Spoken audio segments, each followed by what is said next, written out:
Uh, Thank you everyone for joining us today. So we are going to talk about today Korean again, another series talk on learning Korean pragmatics, interpersonal dynamics by looking at Korean some of the um, clips from Korean film. And today we are going to talk.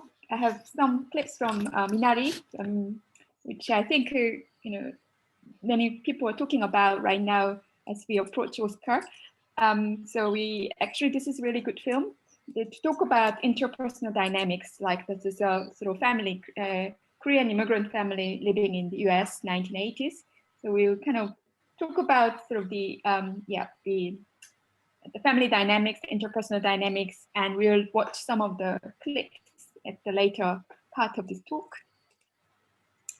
So before we go to the clips and we'll kind of discuss verbal and non-verbal aspects of Korean interaction, I'll talk a little bit about address terms and other interpersonal expressions.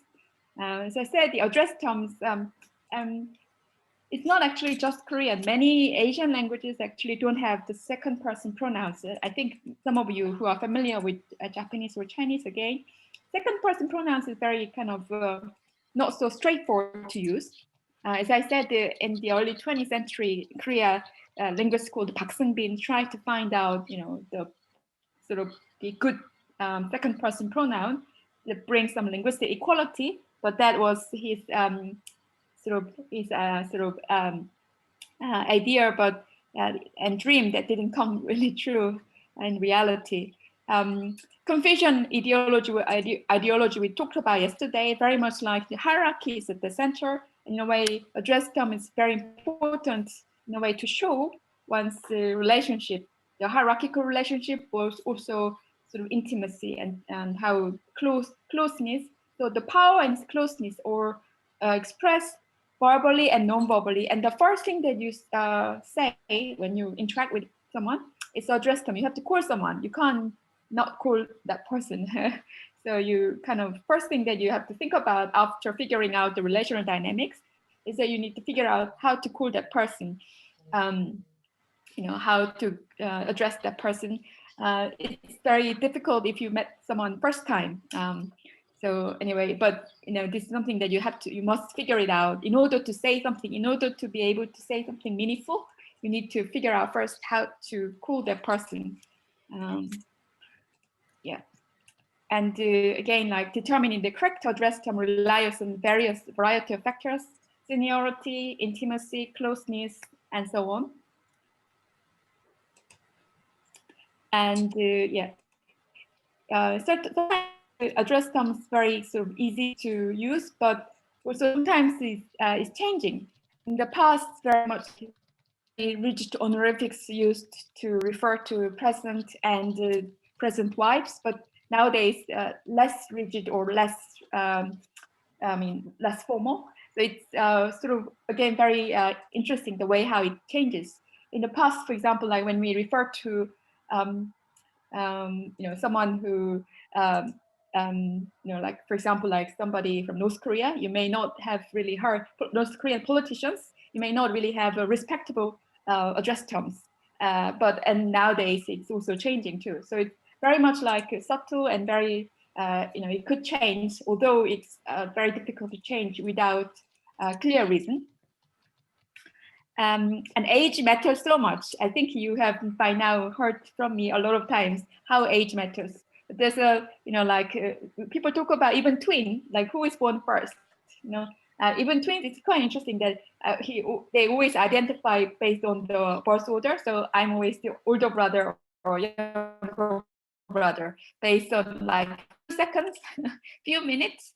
And then even cousins, like few months, that really it's important to make the right hierarchy.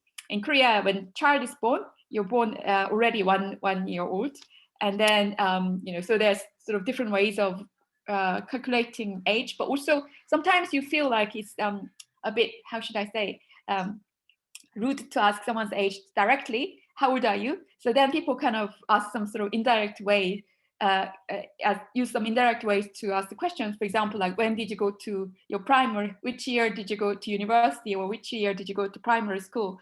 I had quite interesting occasion these days that people talking about, like Korean people talk about the vaccination. So like, because you're given vaccine in particular age group. So if you got vaccination already, that you are over 50 or 45 years. So what I'm trying to say is that Korean people use different ways to figure out at this age, because it does really matter. And even as I said, relationship is not always like what we can imagine. The friends also have some sort of hierarchy based on mainly the age and other things. And yeah, it's very much like military, workplace, rank. These particular workplace, military, and the age, more than age, social status or rank matters, but otherwise age matters most. And also there's some interesting difference between in gender, like in male to male interactions, it's more important than female to female interaction. So we'll talk about tomorrow that sometimes when there's some sort of misunderstanding or conflict based on age and rank, between woman and woman, they can kind of somehow resolve it, or they find upset, but they're able to resolve the relationship. But a lot of times when this happens to men and men, as we actually observe in Parasite, there's a tension between young boss and an older employee that could create a lot of conflict and violence, even tragic events. So which is kind of not just happens in film, but in real life. So it's kind of, there's interesting difference, but also there's interesting difference in gender, like probably like maybe young people would care less than older people, but still, nevertheless, as we will see in the case of school, very, very important, even young people, like whether I'm the first year or second year, who is 선배, 후배.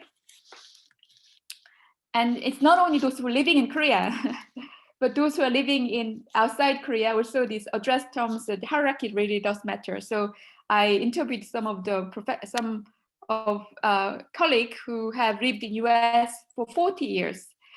So, like he was about 60, and so he lived in US more than living in Korea. But he said, I can't really call someone just the first name. They were all speaking English, so there's no Korean. They were speaking each other, and the people were there, and they were speaking to each other in English. But still, that he could not, who has taught in US university for 40 years, he could not call the other person who is older and senior professor like with his first name, but he had to always refer him like Professor Song all the time. So again, like you're living in outside Korea, you're speaking in English, but still you have to, you got social pressure to address someone with more respect, and the sort of like deep understanding that using first name is rude. This is even apply while speaking English, which is very interesting. And I personally find it also difficult to find someone's first name, no matter how that person or myself lived outside Korea for many, many years, and we are speaking in English, still like first name, calling someone its first name in Korea is very sensitive. And okay, and as you can see, like young people, a lot of change as we talked about yesterday, but still like in school setting, they really care about which year you are in and whether the other person is 선배 or 후배 or the same. So again, like there's some change, but still the hierarchy matters even to young people's interaction.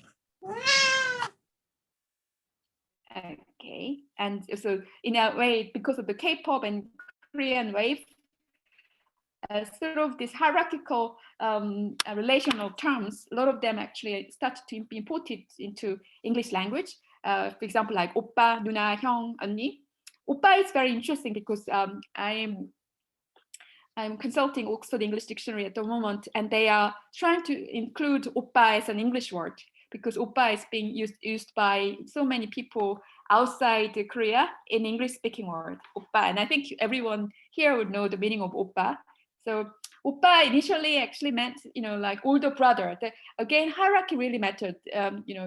oppa from female's perspective when I call my older brother. So the hierarchical meaning, olderness really is at the center of the word oppa. But when you started to use in English, actually the hierarchical meaning almost disappeared. Many people think oppa is sort of like,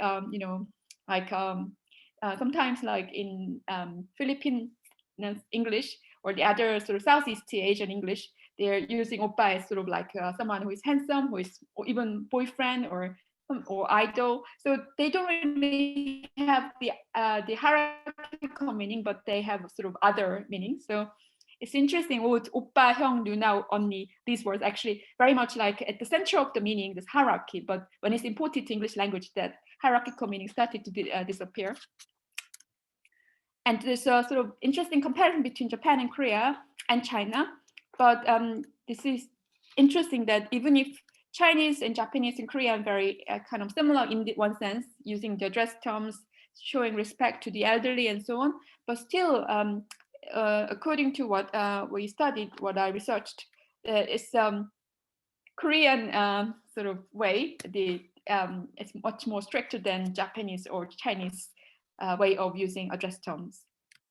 I'll not go to the details, but it was very interesting to see, to have a find out that actually the Korean way is more strict than any other neighbor countries' way of dealing address terms.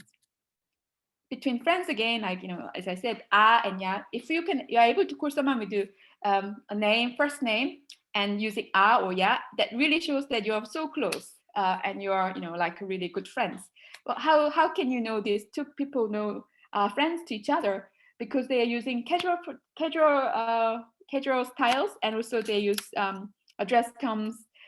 They are able to call each other without address terms as just first name. If I can call someone as first name and using this address vocative particles like or nya, means that we are very close and friends. Indication for that. And then another quite interesting, or like 이모님, auntie. If you kind of watch many of Korean variety shows, you would have already quite familiar with the word imo, which means auntie. Many Asian cultures, this has, you know, got this word auntie, which means actually not your real blood-related auntie, but, you know, your neighbors, you know, the older woman around in your village or in your town. But in Korean, actually, 이모님 is used quite a lot as someone like to show that we met first time, but I'm very close to you. I want to show my good heart, affection. So, you know, even if you go to the restaurant first time, you can call someone 이모님, like you're my auntie. And, you know, in doing so, you can kind of become kind to that person. And she may, you know, nice to hear that someone first so herself can call 이모님, like auntie, like, you know, could create some bondage. But at the same time, as I said, if you overuse address terms, that can create discomfort too. So you kind of basically have to really figure out whether, you know, what the relational dynamics we are in, and, you know, whether my using the term like 이모님, like auntie, calling someone auntie, whether that would become a good sign to that person or that would burden that person. We have to really figure it out, and nothing can do, and there's no rule. In each situation, each conversational scenario, you have to figure it out which one is better and more successful strategy. And again, like you would have heard like other words like with 님, like dear. So like when you express someone with respect, there's sort of many particles you may have come across already, but also there are, you know, as we talk about this 아줌마 and 사모님, there's kind of different ways to describe people. People would not necessarily be happy if someone calls you like 아줌마, or, you know, like, so there's very much like expressive and personal, in a way, the way how you use address terms. So it's not like something that grammar or language teaches you, you should call this person in this way or the other way. It's sort of very much like your personal commitment and decision in each situation. And but also at the same time, not only the relational dynamics, but what also matters is where you are.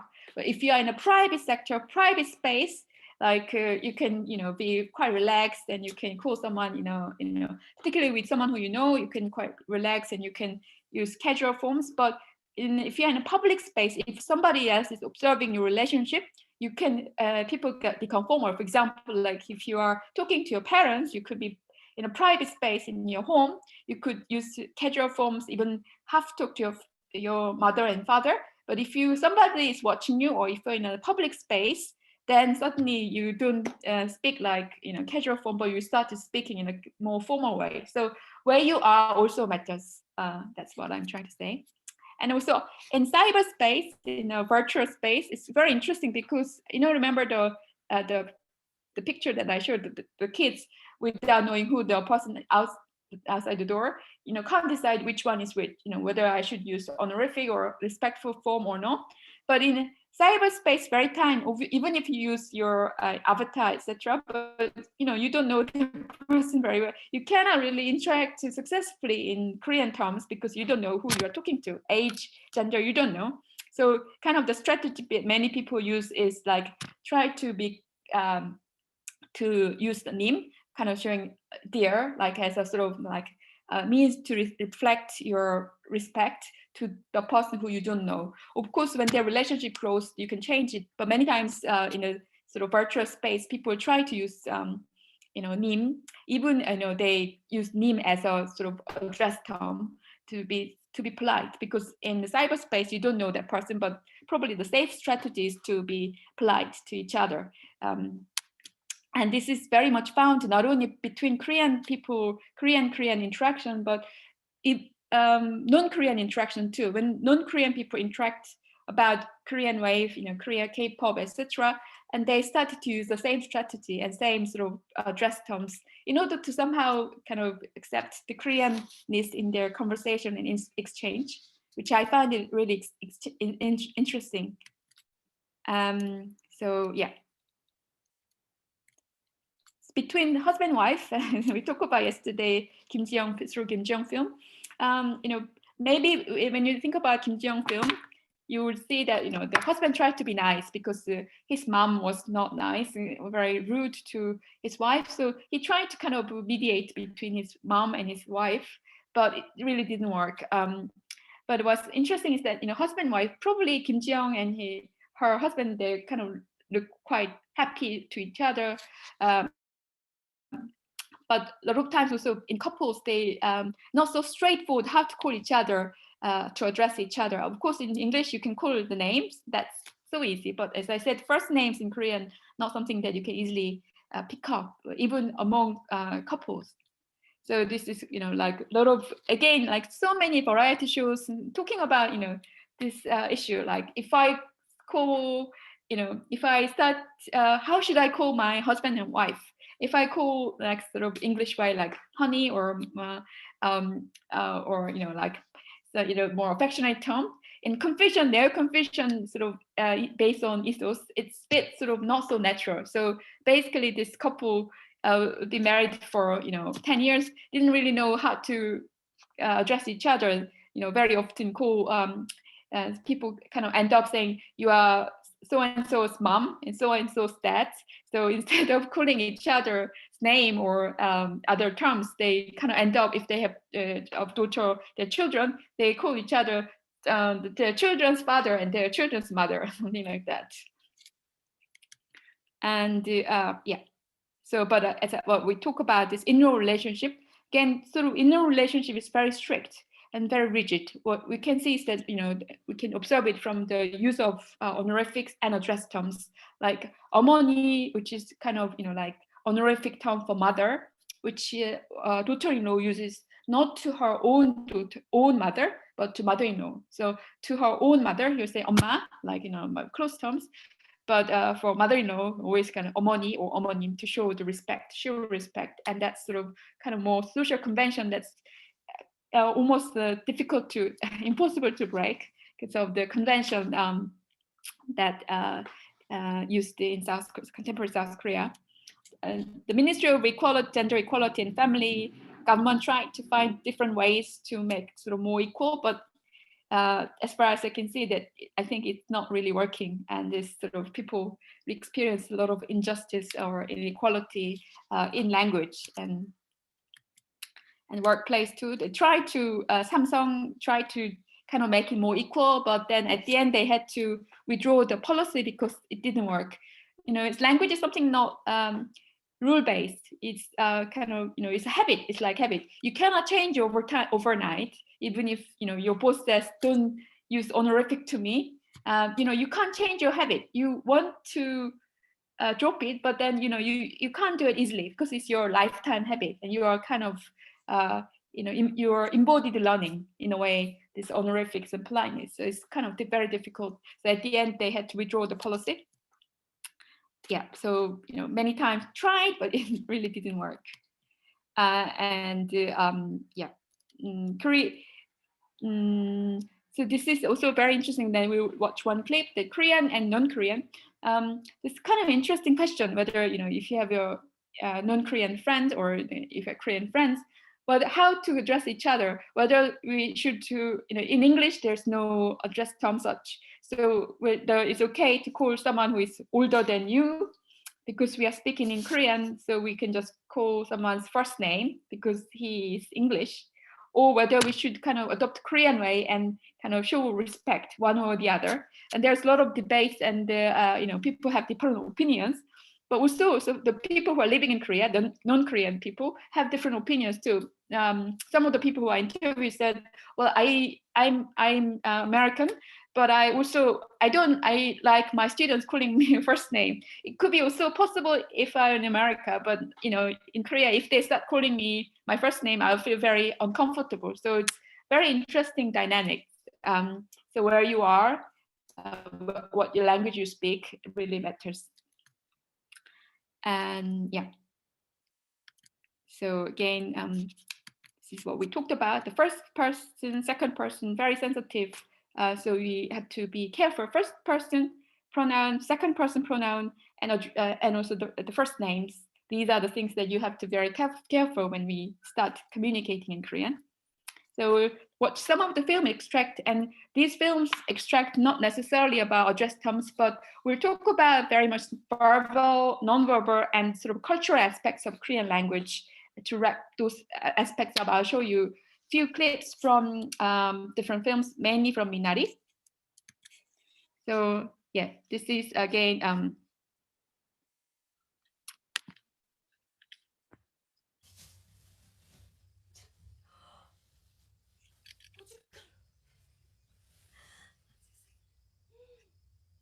여긴 이런 걸 구할 수가 없어. 8시간이나 운전해서 달라스까지 가는데 별로였어. 자, 멸치도 가져온 거야? 야, 또 울어? 멸치 때문에 울어? 아, 엄마 우리 사는 걸 다 봤네. 아, 미안해 엄마. 왜? 바퀴 달린 집이라서 재밌다 이게. 있어봐. 잠깐만. 그렇고. very funny because the mom, she's from Korea, and she's visiting her daughter, and she brought chili powder and anchovy, like gochugaru and 멸치, very much kind of staple Korean food. And the daughter got really moved by chili powder and anchovies.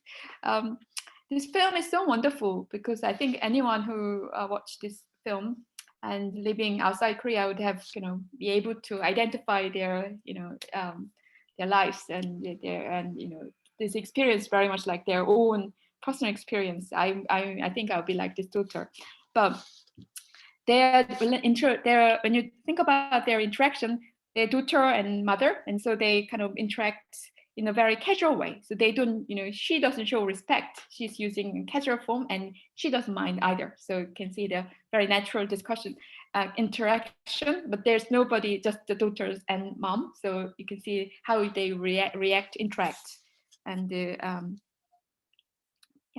And the next one.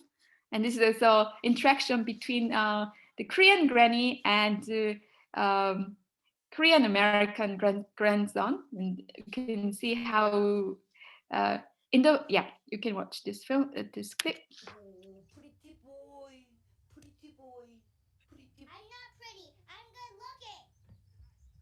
So this is kind of, again, like Jung speaking through, Korean English, and pretty boy like trying to say, handsome boy, a bit like yesterday when the first day when you saw the BAFTA award, when she said about snobbish, but what she meant is not snobbish. She meant, trying to mean something nice. But anyway, and there's relational dynamics, because the son, the grandson, has kind of more American sort of way of understanding relationship, but then she has very much Korean way of understanding relationship, intimacy and hierarchy together. So they kind of don't get on very well in the film until quite late.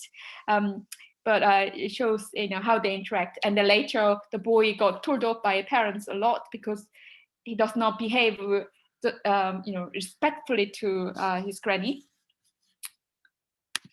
And this is again like two Korean immigrants working together, but you can actually, based on this clip, you can see how they each other.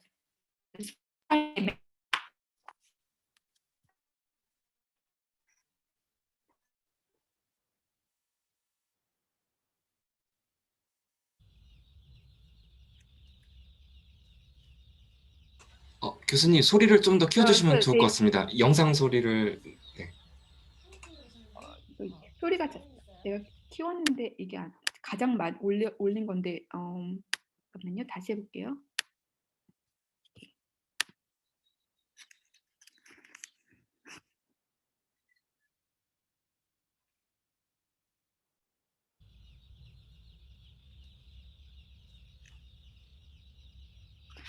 Sorry that maybe the sound still is very not loud enough, but what you can see is their interaction. First time they met and the way how they interact. Very naturally, they start to nod to each other. So you can see one more time.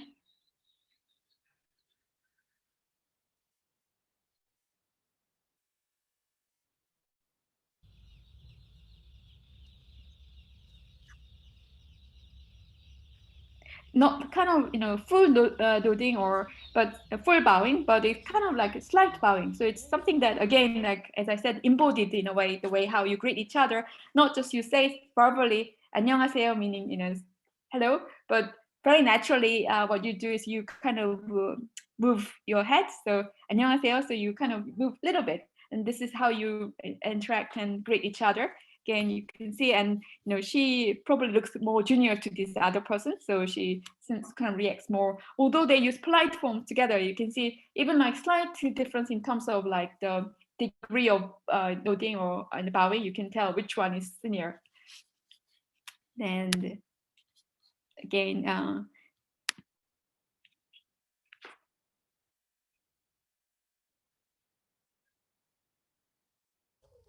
yeah, so this clip kind of shows in a very kind of interesting way how they interact using Korean and English together. What I'm trying to say is that, South Korea and contemporary Korea so much, sorry about the sound. I think strangely not, maybe, oops, sorry. Maybe I'll fix it later today. But so what trying to show is that there's, very much like language-wise, the Korean and English, there's not much such boundary as such, but like in a way, what we can see from this film and many contemporary Korean films, like the English started to play very much important role. In the Parasite, English kind of represents some sort of social capital, but in this film, English something that they live with their reality. So 하나 둘 cheese, sort of like mixing up Korean and English together. Their lives basically, between the two languages and cultures. It shows very good sort of example. And okay,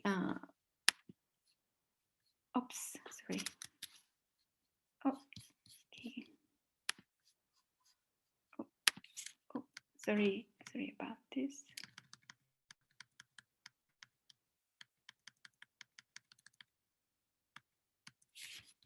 And this is again like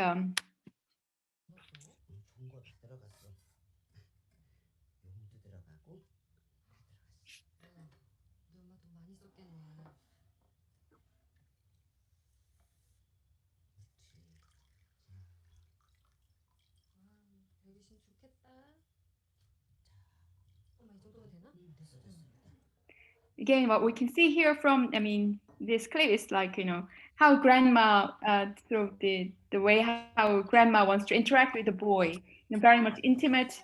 It's kind of, showing two dimensions. I'm senior, I'm your grandma, but I want to show some kind of, intimacy through preparing him the special Chinese medicine. 잘한다. 어이구 착해라. 할머니. 다시는 이런 거 never ever So he is using polite forms, but also the way how he speaks, between a bit of English and a bit of Korean, because he has to interact with his Korean granny. Okay. And this is kind of another film.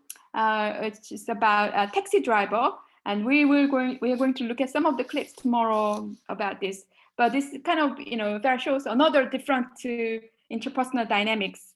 But if you can, I play the clip first. But I'm sorry about the sound. It's not. Okay.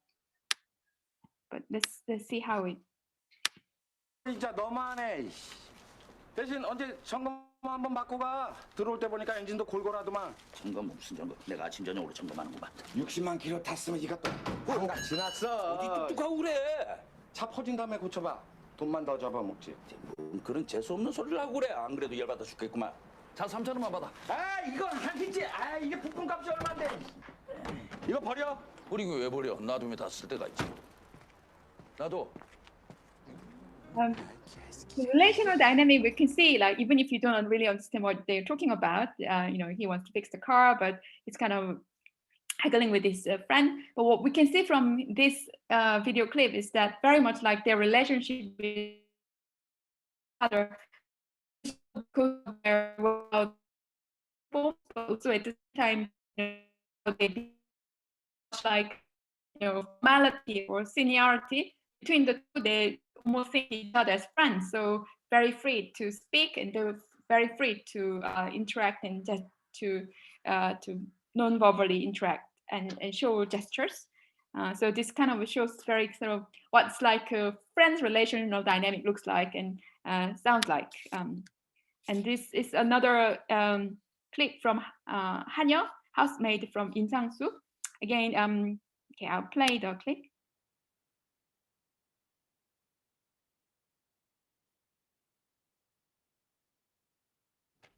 라면을 먹으면서도 김치 한 보색을 다 비우는 옆에 했는데 김치 한 오렉이 입에 안 되더라고요. 냉장고 열면서도 비우상해하고 젖도 좀 불었어요. 그래서 넌지시 떠봐요. 제 눈엔 확실해 보였어요. 그럼 당사자는 지는 지가 임신한 것도 모르고 있다는 거야? 글쎄요, 워낙 좀 둔한 데가 있어서. 둔해. 그래? 알면 어떻게 나올 것 같아? 둔하달까 맹하달까 멍충이는 아닌 것 같은데 딴 생각이 없어요. 맘씨 좋고. 백치 같은 년? 여기 오는데 남의 엄마가 승질내더라고요. 집밖에 나 없이 혼자서 뭘 한다고. So here, like two women, again, we talked about yesterday, like she's much older than the other woman, but we can see like, she looks more like rich woman when she doesn't look so rich. And she, so the way how you, at least in this clip, you can't really see the relational dynamics, but in non-verbal way, but verbally, what she's always using polite forms, whereas she is very happy non-polite forms. Again, example that age doesn't matter, but in their relationship, also they look quite comfortable to what the way how they speak, but shows where kind of the senior dynamic that she's more senior because of her socioeconomic status, so she can behave using casual forms, non-polite forms, whereas she can't. Okay, another. Okay, and we have two more clips, but this one you can see. So this one, maybe you can you are able to see some of the non-verbal expressions.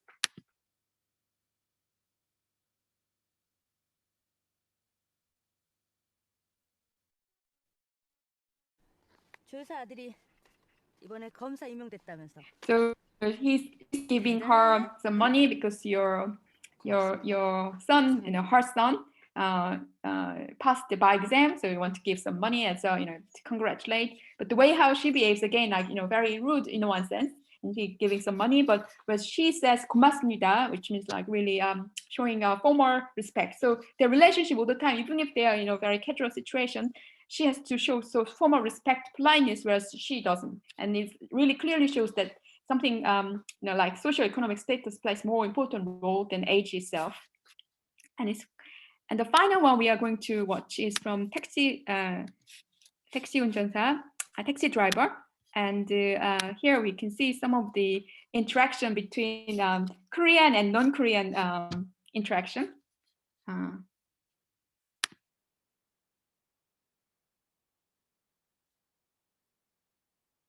교수님 소리 공유해 주셔야 됩니다. 안 들려요. Why you become a reporter? 왜 안 되지? 잠깐만요. 이거 뭐또 코드 쉐어하고 나도 다시 소시적에는 해볼게요. 이거는 그게 아니. 스톱 쉐어를 해볼게요.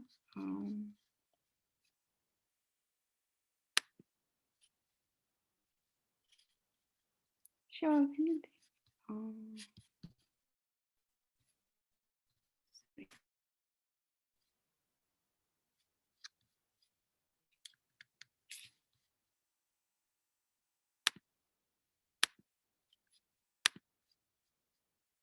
돈 때문에 기자 됐다 그런 얘기 아니야? Can you hear the sound? 네, 잘 들립니다. 돈 벌어서 네, 다 다시 해볼게요. Why you become a reporter? 이거 뭐또 화통? 나도 소시적에는 이거는 그게 아니라 머니 돈이란 얘기지. 돈 때문에 기자 됐 그런 얘기 아니야? 근데 돈 벌어서 다 어디다 쓴대요? 어?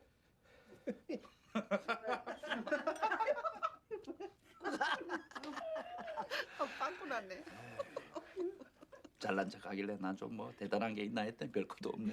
어찌 호랩이 나보다 Yeah, it's 못해. kind of very funny situation, but this German reporter and they were kind of having a meal together, and he has never been in the Korean home, and kind of the sort of the way how they understand this sign, like they interpret this in their own way, and he does not understand, and there's only one person who can speak Korean who first to ask the question, why did you become a reporter? So we see a very interesting interdynamics, and from non-Korean perspective, and he must have felt really odd and strange, and the people giggling about his socks and so on. But what we can see is that the kind of the example that I want to show is that non-Korean and non-Korean interpersonal interaction, and it's kind of difficult to find a hierarchical element in it. So in other things, you can very easily figure out the hierarchical relations, but in non-Korean and Korean relational dynamic, it's very difficult to figure out the hierarchical element from the interaction itself. So conclusion, because I think we got run out of the time. So yeah, address term very important in Korean society. That affects interpersonal relationship. But again, like address term is just one part, and it's something that you start with. When you start to address terms and you talk and you have other lexical or verbal elements, but together with your non-verbal expressions like gesture and prosody, sound, and everything together, and plus cultural meanings like a chili powder is something that probably you only express through your culture. You build the relationship and interpersonal dynamics. And in a way, when you make the interpersonal dynamics correct and right, that makes your conversation flow well. And that's the beginning of a successful conversation. But if that does not, if it's not established successfully, so the first step, if you're not really made the right move by calling someone's first name, then it's very difficult to see the end outcome to be successful. So it's kind of one part of the Korean communication, but it matters so much. And social context, age, environment, all very much important factors. And age matters, but what we saw in the clips later on, it's not just age, but it's also the situation and also socioeconomic status. More and more in South Korean society that wealth, so socioeconomic status really does matter, and it creates barriers in communication. Okay, and then thank you so much for joining this language chain challenge. if you could join this challenge, then my assistant will be in touch, and she will send you, the study material for 5 days that you can follow up. And I think this is everything. And the the talk this time, the materials and the podcast that we are creating will be in the Twitter, which we just started to use. And this is a part of the book that I'm writing with Lori Kim, Understanding Korean Film. So everything about this this lecture series will be later published as the book, Understanding Korean Film. Thank you. And please, if you have any question, let me know. Thank you. Thank you very much for your lecture once again today. If anyone has any questions or suggestions, or please feel free to just raise your points. Oh yes, so I think the first one is Nithi or Nethi. Could you speak out to all of us? 안녕하세요, 여러분. Apologies. I just wanted to check. I wanted to check with Professor June. I have registered for the challenge, but I haven't received any study material. So apologies if I've missed, because I'm on a different time zone. So I don't know if I've missed any of the study material, and I don't know the timeline of when we would be receiving the study material for the challenge.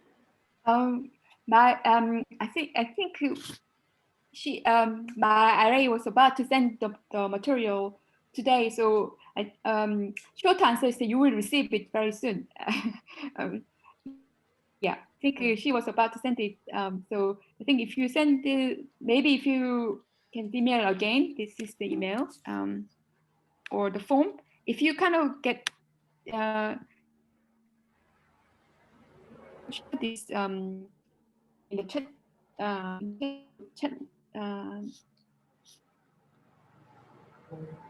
this form, Microsoft Forms in the chat box. So anyway, if you fill the form and if you wait, you will receive an email today or maybe tomorrow. So 감사합니다. 네. Okay. If anyone else doesn't have a question, then I might have one question to ask to Professor Kea.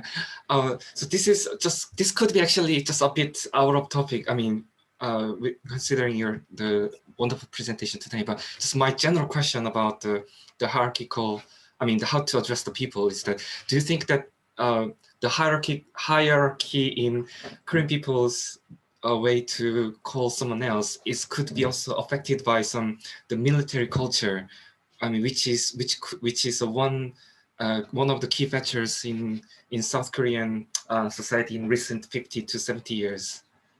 For example, I mean, the reason how I think that we really care is who is younger or older, even just 1 year. I mean, but once I become an adult, I think the 1 to 3 years, it doesn't matter at all. But when I was a primary school and middle school student, we really cared it a lot. And I'm just wondering whether it is also,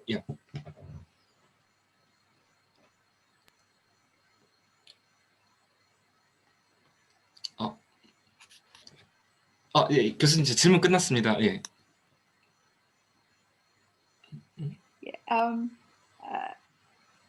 Can you hear me okay? Yeah. Yes, yeah. Yeah, it was lost a few seconds.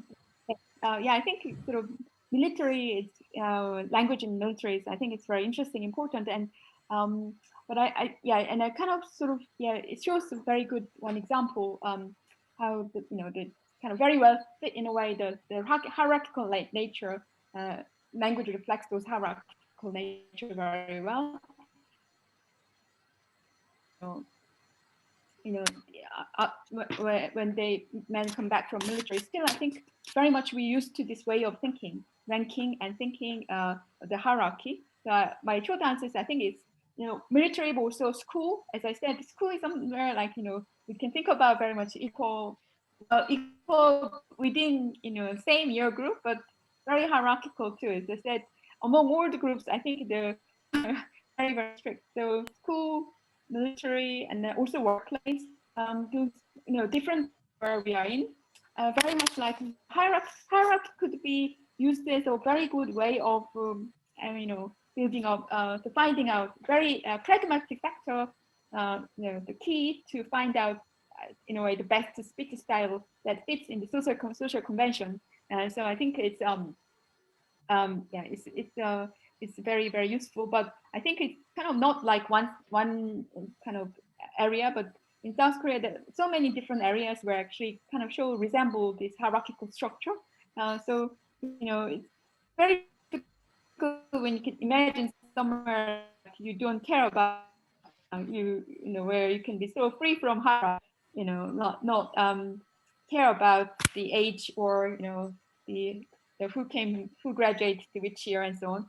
It's quite interesting. Recently, there's a sort of like Clubhouse or like the voice chat where actually when you hear someone's voice, not necessarily easy to figure out the person's age or the rank or social class. So kind of I hoped whether that would kind of create some more equal conversation, because you can't see the person, and unless you directly ask the person's age, you can't it's not very easy for you to guess my age by listening to my voice, something like that. So I don't know whether, although when you look at me, you can maybe be able to guess my age. So I'm trying to say whether that sort of some different innovative way of communication could be useful to create a more equal communication. But I think that's something that probably we will find out in the next generation. But it seems to be very strong even now, and not just military is very much so, but every part of society kind of functions based on some sort of hierarchical relationship. So, and the language to the structure very well. So yeah, yeah. But it's interesting that what we just saw very briefly, it's not between the Korean and Korean. In Korean and non-Korean, that also makes your calculation very difficult. When someone from non-Korean, and kind of one of the research that I've done, people react differently if the non-Korean is Asian background or with sort of Western background. If you're from Japanese, for example, that kind of people kind of think more like in a Korean way, whereas if you're from America, US or UK, then people think that, okay, in English or language, they don't have any address term, so perhaps we should not use address term at all. Or at the same time, some people say, well, maybe we should, so they have a debate when it comes to Western people, whereas Asian people, they're like Koreans. So we should show respect whenever necessary. So I think there's sort of different views, but it's becoming much more important because Korea not anymore very much homogeneous, but there are non-Korean, a lot of people now living in Korea from different places of the world. So. Thank you very much. The next question is from Berenice. Yes, hi. I was wondering, so you talked about the few attempts to reform the language in South Korea and make it more like equal. And I was wondering if, I mean, from what I hear, it feels like it failed most of the time, but I was wondering if maybe in the civil society there's now, how can I say, like new or more efforts or more propositions or suggestions to reform the language. Still, are people still trying? Is it something that is still kind of important for Korean people to make the language more equal in terms of politeness? Or yeah, absolutely. I mean, there's been a lot of efforts by Ministry of Education and like National Language Center, like Language Institute, try to make it more equal. I mean, the language policy in many countries is very strong, but I think Korean government very well known with their strong linguistic policy. But nevertheless, it didn't really work. For example, like there's some inequality, like the daughter-in-law, the way how they interact with their in-laws, and the way how son-in-law interact with their in-laws is different. Kind of shows very subtle, but one shows more respect than the other. And so the Ministry of Korea and I think there was equality, gender equality. They try to kind of make it equal, like don't use more, don't use more polite expressions to this set of family, but in-laws, but let's make it equal. Whether you are daughter-in-law and son-in-law, let's make it more equal. And by actually hoping that this sort of effort to bring it more like equal and more, understanding. But so they proposed a lot of policies for over the last 3-4 years. But actually, again, as I said, language is a habit. It's something not very difficult to change. Of course, you're totally immersed and you learn and learning, immersion, everything. But something like this, particularly something to do with this, non-verbal language and also this politeness is something very difficult to learn, change. It's what we sort of what I call embodied learning, that you learn from your baby when you're baby. You can pick up languages, but very much like this embodied the principle, like hierarchy, politeness, the acquisition of politeness, something that starts at the age of 2 and 3. The kids can, Korean young children can tell when to use myself, I, or like social I or humble I at the age of 2.5. So they just learn how to speak language, and they learn how to address themselves in 2 different ways. One is social setting, in another way it's more like personal setting. So the baby from such young baby learn how to interact with the 2. And in a way, the way, as I said, syntactically, structurally, Korean is not that complicated, but socio-pragmatically is super complicated. And you learn it from your baby, how to interact and how to interact with your close people, family and non-family, and how to show respect in different settings. This is what you acquire from the very young age. And so in a way, I think it's something that you can't, even if you think that it's much better and you believe it should, but it's very difficult to change because again, even if you may change the linguistic policy, you can say the words that are equal, but your behavior or non-verbal gestures and everything, you can't control. Something like when you greet someone and you nod slightly, it's something that you can't change. You can't just say, don't move your hand and just say hello. You can't do it. Korean people are sort of like, learn how to behave politely from young age. So it's not just actually linguistic policy, but it's every, behavioral element also is wrapped around this politeness. It's still important to sort of, have a vision and to have, to kind of assume more equality for the next generation. And I think, as I said, like early 20th century, Park Seung-bin's effort fails. I don't know if it's successful. Maybe perhaps we will have different Korea right now, Korean communication right now. But I think something like more visionary efforts should be made. But it's something very difficult because actually you can't, control. It's your habit that and also your life that you live with. So yeah, it's just to finish, my native language is French, and we have a lot of debate on gender neutral language, but I think it's interesting to compare with Korean language, where I feel it's not so gender, the words are not gendered, but it's the attitude maybe, or the terms that I guess it's the words, but the suffixes you're using at the end of terms to call someone or to identify them. That's probably where the gender non-equality exists rather than in the actual words. Yeah, so it's interesting.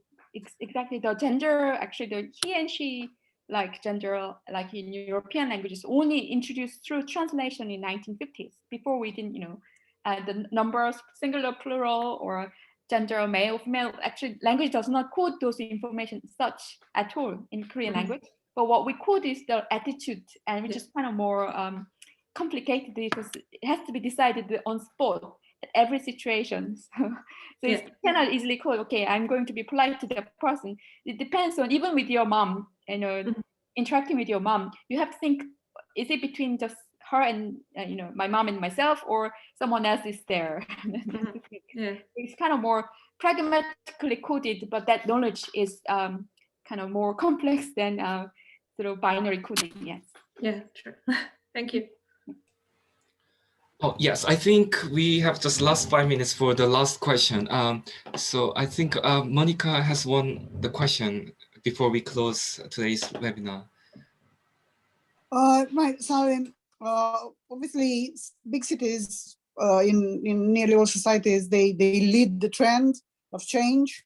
So I was wondering if obviously with like so many books, movies, the influence of Occident and the Western culture, I wonder if all these rules, they are slightly changing, like even not radically, but slightly more in the cities, if there is a visible difference between the way they're applied in big cities compared to the rural areas. That's very good question. Like, of course, like the more Western influence in the city, and kind of, compared to the kind of rural area. But I don't know the answer because I, haven't done any empirical study on that. But I think sort of like it's what we can actually, if we can think about the parasites, that a lot of times the people, Mrs. Park, the rich woman, starts to use English language to show off her social capital. But also, in one sense, using English is good because it's useful when you don't have, when you, very, very useful in a way. When I meet someone, in a Korean person outside, it's very, outside Korea, of course we can speak in Korean, but speaking English is so simple because I don't have to figure out the relational dynamics. So sort of the, speaking English and other languages is very useful in a way, making it more, easy to kind of create some sort of equality or more equal relational dynamics. But nevertheless, I can see that, then it brings another dimension, like, in one sense it could be equal, but then, using English or another language could create another layer of hierarchy. And so, and I think also, so I think probably, but also the another example is that, one could imagine that people in the city will be more influenced by Western culture. But then someone like Samsung, as I showed in the slide, which is kind of like global company, and there's a lot of people, non-Koreans working in the company too. But then still they failed this policy to just drop the title and to call each other's name. It didn't work. So I think it's kind of interesting. I mean, many people in Samsung, they know how global communication works, and how easy, much useful and efficient to call someone's name, and if you are able to call someone's first name and don't have to think about all this hierarchical interpersonal dynamics, you will be very quick to interact with each other. Otherwise, you have to kind of wait or think or to be careful. But this carefulness will go if you're able to interact more equally. And this is the reason why they took this policy. But it didn't really work because, as I think it's sort of like so much embodied. This politeness, the seniority, hierarchical nature is so embodied in Korean people's mindset. So it was very difficult to move forward. But I really hope that, and as a linguist, I really hope that sometime it will change. And probably one of the way I can think about is maybe non-Koreans' way of non-Korean people's interacting in Korean or about about Korean culture could bring such kind of input into Korean communication. The reason why I'm saying is that like many address terms, 오빠, 언니, 누나, 형, etc. These terms, again, as I said, very hierarchical terms. I mean, age-oriented terms, but when they're used in English language, those hierarchical or the order-related elements kind of almost disappear. So I wonder whether the interaction between Korean and non-Korean would actually help Korean language to become more equal and to make it more to kind of bring down the barriers between different groups of people. So I kind of wonder whether that is a kind of way forward to think. Thank you very much. Yeah, thank you very much. So thank you very much for Professor Kerr's wonderful speech and feedbacks today again, and all of your participants' interactions and questions. Oh, sorry, I think I missed someone's. Oh, okay, yeah. So we still have two more left topics. Tomorrow it will be about power and solidarity, and I hope you have wonderful Wednesday, and see you tomorrow 4 p.m. Bye. Thank you. Bye bye. Bye. 감사합니다. 네, 감사합니다. 감사합니다. 고맙습니다. 고맙습니다.